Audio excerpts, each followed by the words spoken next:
ఉద్యమకర్త, ఉద్యమ నాయకులు, ఉద్యమ పితామహులు జేవి రాజు గారు, మరి సభలో ఉన్నటువంటి ఒక ఇతర మిత్రులు, ఇందాకే మాట్లాడినటువంటి సీనియర్ అడ్వకేట్ సాయిరామ్ గౌడ్ గారు, మరి వేదిక మీద ఉన్నటువంటి జావేద్ గారు, శంకర్ గారు, సునీల్ గౌడ్, శ్రీనివాస్, ఇంకా అందరి పేరు చాలా మంది పేరు తెలియదు. తెలియకపోయినా కూడా రాజేష్ నేత గారు, శారద గారు, శ్యామల గారు, దాని తర్వాత నందా గారు, ఇంకా I did not remember all the names, so what ever it maybe, చాలా మంది చాలా విషయాలు లా గురించి, చట్టాల గురించి, లాడే గురించి, దాని హిస్టరీ గురించి, చరిత్ర గురించి, రాజ్యాంగ చట్టం గురించి అనేక విషయాలు చెప్పారు.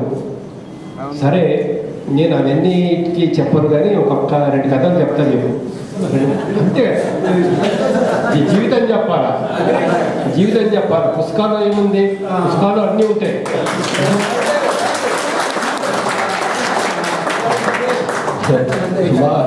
వేదంలో ఇదని చెప్తారు, భగవద్గీత నిబంధన చెప్తారు, ఋగ్వేదం చెప్తారు, యజుర్వేదం చెప్తారు, భారతం చెప్తారు, రామాయణం చెప్తారు, అదైతే అమెరికన్ కాన్స్టిట్యూషన్ అంటారు, ఇండియన్ కాన్స్టిట్యూషన్ అంటారు, ఫుల్ జడ్జిమెంట్ ఇవన్నీ చెప్తారు. ఎన్ని చెప్పి పెట్టుకుంటే మా బతుకులు ఎట్లా అది కావాలి. మిగిలిన చోట్ల పుస్తకాలలో ఏముంటే మనకేం చేసేది. ఒక గ్రామంలో ఒక పేద హరిజనులు ఉన్నారట, చాలా కష్టపడేవారు.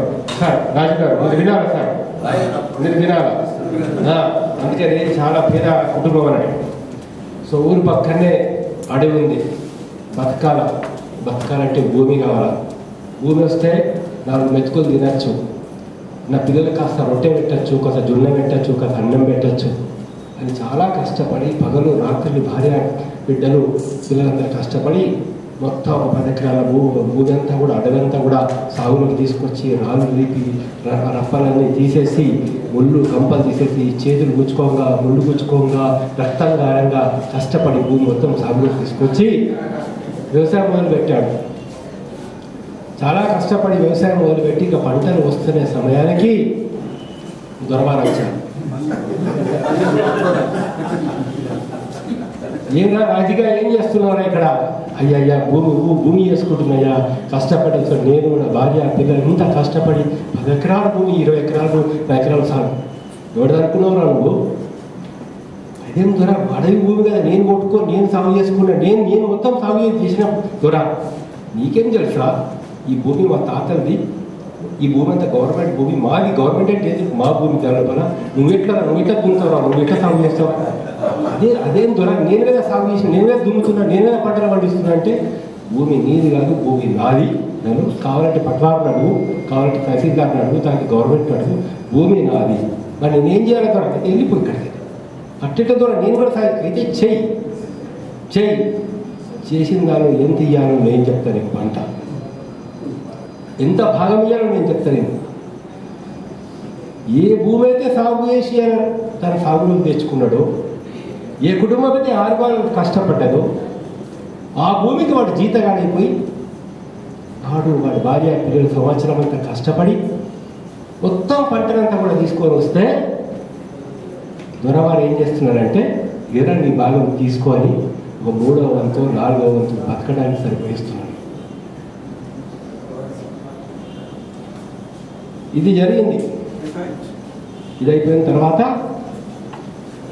కష్టపడేదేవారు, కష్టం చేసేదేవారు, పంటలు పండించేదేవారు, చెప్పులు కుట్టేదేవారు, బట్టలు మోసేదేవారు, నాగలు తయారు చేసేదేవారు.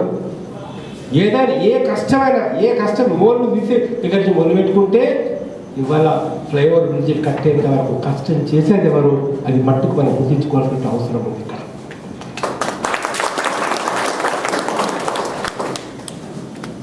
సరే, టెనెన్సీ హక్కు వచ్చింది.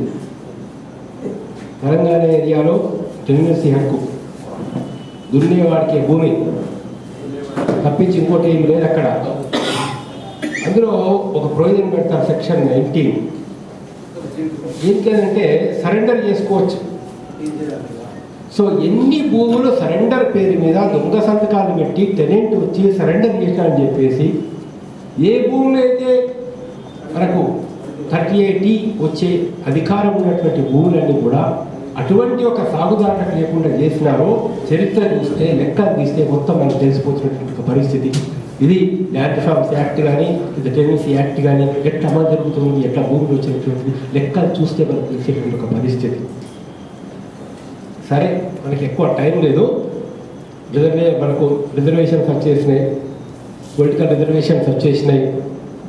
పొరపాటున కనుక ఆ గ్రామానికి సర్పంచ్ పోస్టు ఏదో కనుక ఎస్సీ రిజర్వేషన్ అయిపోయింది అనుకోండి. ఎస్సీ రిజర్వేషన్ అయిపోతే ఏం చేస్తున్నాడు తెలుసా? అందులో ఒక క్యాండిడేట్ ఎవరు ఉండాలి సర్పంచ్? సో దొరగారు చెప్తారు ఎవరు ఉండాలి ఆ క్యాండిడేట్.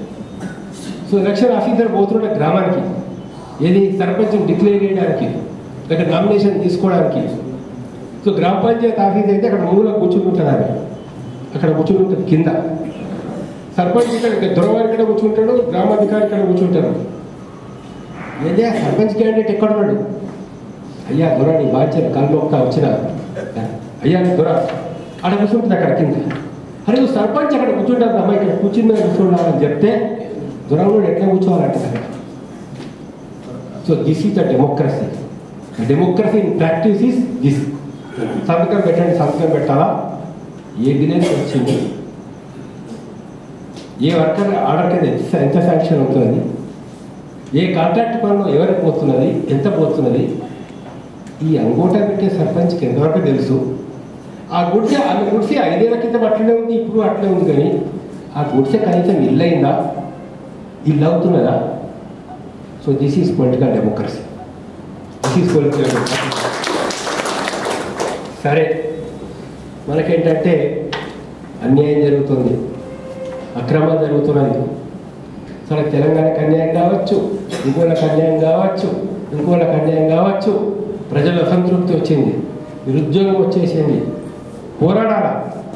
సో పోరాడాలంటే ఉద్యమాలు తీయాలి, ఊరేగింపులు తీయాలి. సో జెండాలు పట్టుకోలేవాడు రాజన్న, లేకపోతే వెంకన్న, లేకపోతే ఇంకొకళ్ళు కట్టుకోవాలి, జెండాలు పట్టుకోవాలి. జెండాలు కట్టేది ఎవడు? ఇల్లు కట్టాలి, జెండాలు కట్టాలి. గోడల మీద రాజేది ఎవడు? వీళ్ళు రాయాలి గోడల మీద. ఉద్యమంలో కనుక మనం విజయం సాధిస్తే నువ్వే ముఖ్యమంత్రి వాడినా,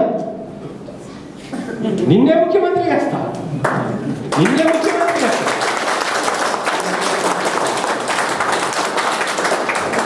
ఇంకా నయం, నిన్నే జడ్జి చేస్తాను లేదు, నిన్నే జడ్జి చేస్తాడు. కొంచెం నేను కూడా ఏమని నిన్నే జీపీ చేస్తా, నిన్నే పీపీ చేస్తా, నిన్నే అడ్వకేట్ జనరల్ చేస్తా, నిన్నే లా మినిస్టర్ చేస్తా. ఏం చేయాలి? నేను జెండాలు పట్టుకొని తిరిగితే, గోడల మీద మనమే రాస్తేవి, రంగులు మనమే పూసుకుంటేవి, పోలీసు లాఠీ దెబ్బలు తింటే లాఠీ దెబ్బలు విలేదు, వీపులు విలే వలిపాయ, తలలు విలే వలిపాయ, ఏ కేసు అయినా వీళ్ళ మీద కేసు అయిపోయా. లారీలో పోలీసు వాళ్ళు జీబ్లలో ఎక్కిస్తే మనవులలో ఎక్కిస్తుంది, వీళ్ళకి లాగితే వీళ్ళే లాగిరి. కానీ ఎవరు మినిస్టర్ అయినారో మీకు తెలుసు, ఎవరు అవుతారో కూడా మీకు తెలుసు.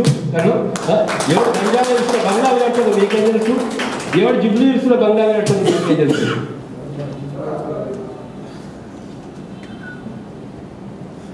ఏంటంటే కొత్త సీసా దగ్గర పాత సీసా వస్తుంది తప్పించి, దానిలో అక్కడ కొత్త సీసా దగ్గర పాత సీసా వస్తుంది కాబట్టి లోపల మటుకు మందు ఒకటే ఉంటుంది తప్పించి ఆ మందు మారేటువంటి సమస్య.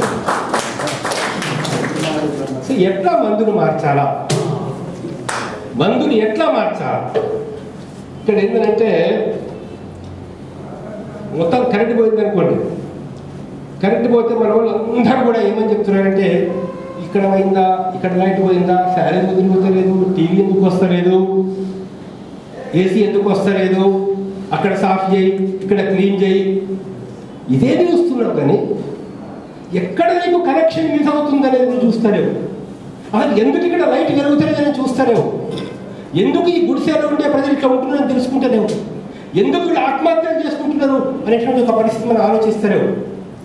ఈరోజు గ్రామాల్లో ఉన్నటువంటి పరిస్థితుల లోపల కొంతమంది తమ పిల్లల్ని పోషించుకోలేక అమ్ముకునేటువంటి పరిస్థితి లోపల ఉన్నారు. ఎందుకు వాళ్ళ పరిస్థితి అట్లా ఉందని చెప్పేసి మనం ఆలోచిస్తాం. అసలు ఎక్కడ కరెంటు పోతుందని చెప్పేసి ఆలోచిస్తారు. ఎందుకంటే పోల్ నుంచి వచ్చే కరెంట్ యొక్క వైర్ అయితే పవర్ ఉందో పవర్ నీకు వస్తలేదు, పవర్ ఇంకో దగ్గరికి వస్తున్నది. ఆ పవర్ కనెక్షన్ అనేటటువంటి దాని గురించి నువ్వు ఆలోచించకుండా ఎన్ని పైపైన మెరుగులు చేసుకున్నా కూడా ఏమీ లాభం లేదు, ఏమీ లాభం.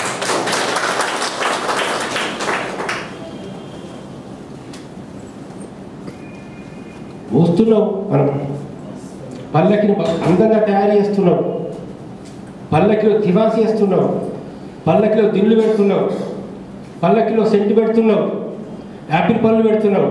అయ్యా దొర వచ్చి కూర్చో, దొర వచ్చి పల్లకిలో కూర్చోండి. నలుగురు ముందు పోయేబట్టి నలుగురు వెనకాయ పోయాడు. పల్లకి తయారు చేసింది ఎవడు? పల్లకి పూలు పెట్టింది ఎవరు? పల్లకిని మోస్తున్నది ఎవడు? ఎప్పుడు మోసుడేనా? ఎప్పుడు మోసుడేనా? మోసుకుంటే ఏమంటున్నావు? దొర నాకు కొంచెమైనా కొద్దిగా, నాకు కొద్దిగా ఆకలి అవుతుంది, ఏమైనా పెడతావా? దొర నాకు కొంచెం ఏదైనా ఒక చిన్న ఏజీపీ పోస్ట్ ఇస్తావా? దొర నాకు కొంచెం ఏమైనా చేస్తావా? బిచ్చం అడుక్కున్నాడే, బతుకంతా అడుక్కున్నాడే, బతుకంతా అడుక్కున్నాడే. ఆ రోజు స్వతంత్రం కోసం గాంధీ అడిగాడు, ఇప్పుడు మళ్ళీ మనం అడుక్కోవడం అడుక్కోవడం అడుక్కోవడం అడుక్కోవడం ఉన్నంతసేపు అడుక్కుంటూనే ఉంటారు మీరు. అడుక్కుంటూ ఉన్నంతసేపు, అది ఎవరైనా కానీ అడుక్కుంటూ ఉన్నంతసేపు అడుక్కుంటూనే ఉంటారు.